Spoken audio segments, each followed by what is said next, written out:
Hello, my name's Andy Wills, and today we're going to be talking about false colour. Now, before we get into this, it's worth mentioning that the actual false colours which you see on a false colour screen can vary between different makes of monitor. Today we're going to be using the Atomos Shinobi 7, so all the colours relevant to the IRE values we're talking about are for this monitor. IRE stands for Institute of Radio Engineers. So down this left-hand side of my screen, you can see the various values against the different colours of the rainbow. And these are the colours that we're going to be talking about today. So as we can see to the right-hand side of our talent's face, the false colour is yellow. And yellow on our false colour graph, as you can see, is 85 to 93 IRE. And the pale yellow area here is, as we can see on our graph, 78 to 84 IRE. This value is far too high. It won't be burnt out, but it's too bright for skin tone. For white Caucasian, we are looking around about 60 to 70 IRE value. So we're going to drop down our exposure now, and we're going to take it right down into this grey area.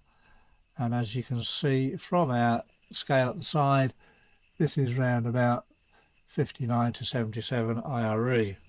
So this grey area here is still a bit too bright. We're getting into the right ballpark, so we're going to drop the values again, just take them down so the colour changes to pink. So as you can see, the pink area there on the forehead and also below the eye on the cheek, and these are the hottest parts of the face. And the value of pink is 55 to 58 IRE. So we're now in the right ballpark, a tad low perhaps, but it's better to be slightly underexposed than overexposed. So we'll now take the exposure down even further, so our false colour now turns green, and the value of green, as we can see, is about 44 to 47 IRE.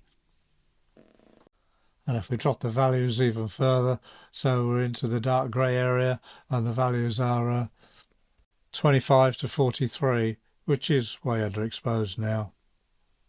So on the Atomos Shinobi 7, the colours light grey to pink is around about where we want to be.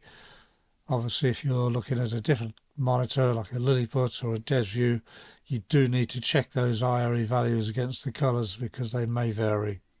So pay attention to what the colours are against those IRE values like they are shown on the left hand side of this screen. So I hope you found this short tutorial on false colour of some value. My name's Andy Wills, and thanks very much for watching. See you again. Bye.